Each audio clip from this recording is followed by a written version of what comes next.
So now we will explore how this whole situation of the migraine is affecting you. And we will do this in different layers. We will start with you as a physical being. So you can take a little bit time and ask yourself inside, how is this migraine affecting me in my physical way of being?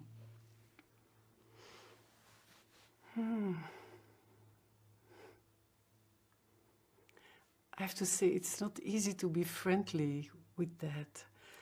Yeah.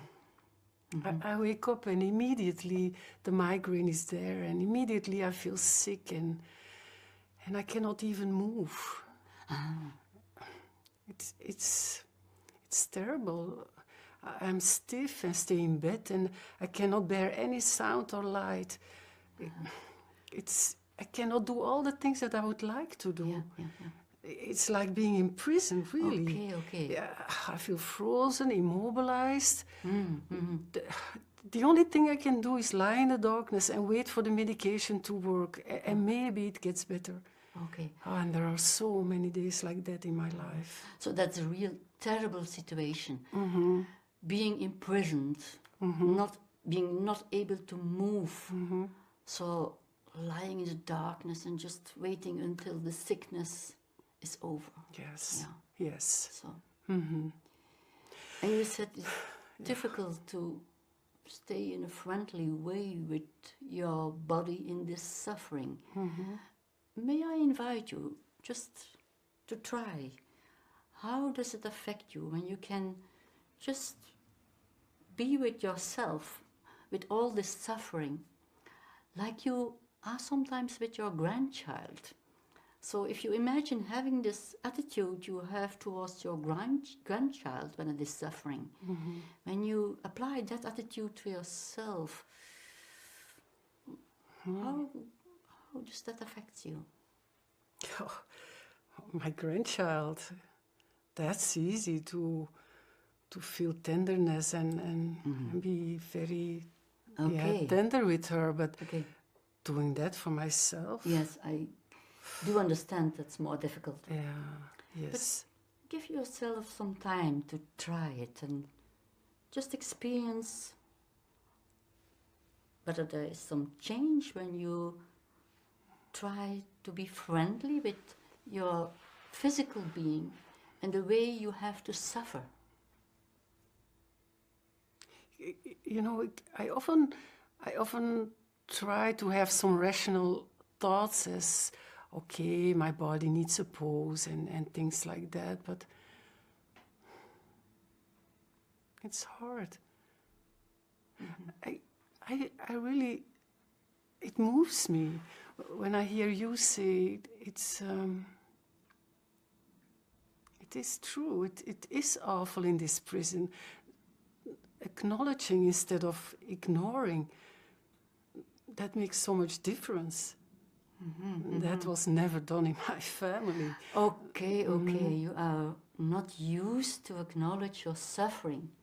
Okay, and in your family, that was very unusual. Yes. To acknowledge your suffering. Yes. So there you learn to ignore your suffering. Yeah. Okay. Yes.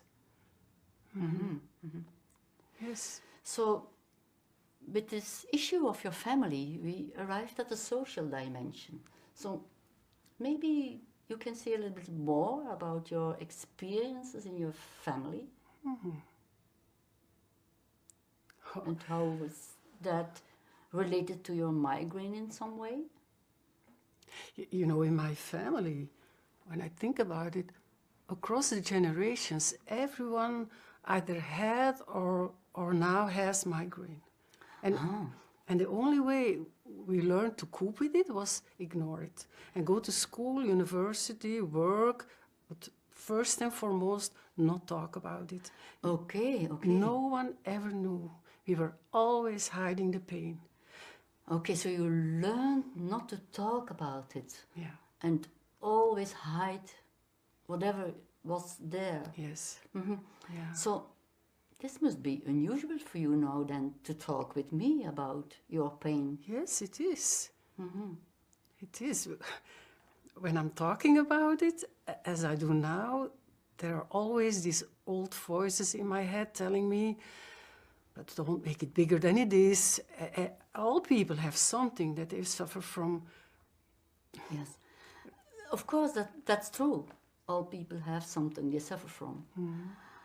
But that doesn't mean that it's not all right to talk about it. For me, talking about your suffering is more like a way of being friendly towards yourself, and recognizing your suffering can be a way to improve your well-being. So I just wonder how it is for you now that you can feel it's okay to recognize it. Yeah, it's sad. Sad. Yes. Okay. Yeah. It's sad, and I'm really not used to talk about these things, and and I also feel shame. Okay. So with these feelings of sadness, shame, we arrive in the personal dimensions. So I was wondering, your personal feelings around this whole situation of the migraine. You mentioned already your sadness, your shame. Are there more of your personal feelings that are connected to this situation of the migraine?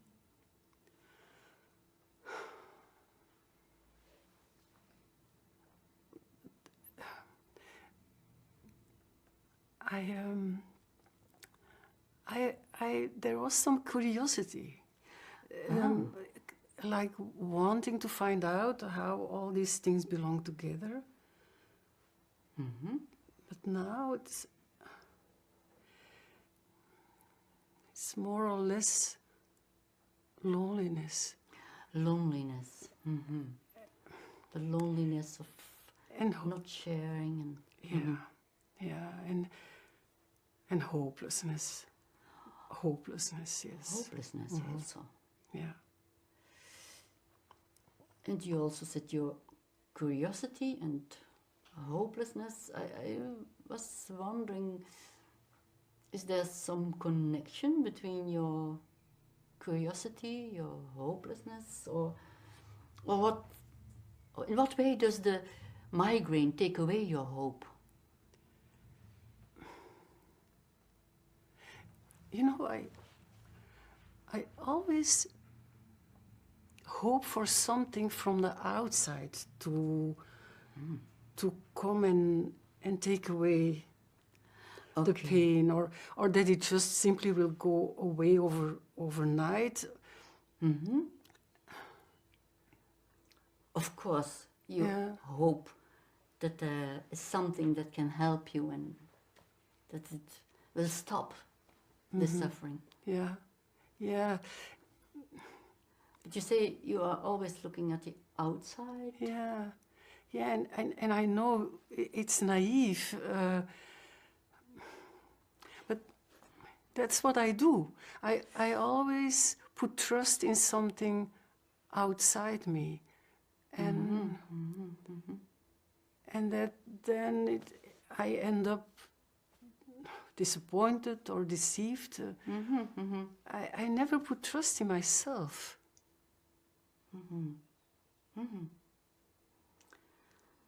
So you discover how you trust the outside and are hoping for medication or other solutions, but trusting in yourself, that's difficult. I wonder, what could help you to really trust? You are looking as if this is a strange question. Yeah, my first idea is I don't know. Okay. I really don't know. Okay, but it's good to take your time and ask inside.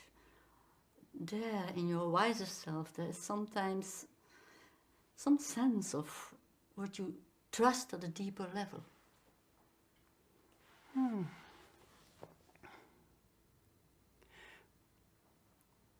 Then I think of nature. Nature. Yes, like trusting that the seasons in nature have an order. Like it's easy to trust that after the winter, the spring will come. So you experience an order in nature that is bigger than your life. Okay. And that's something you trust. I was wondering, is that related to your hope?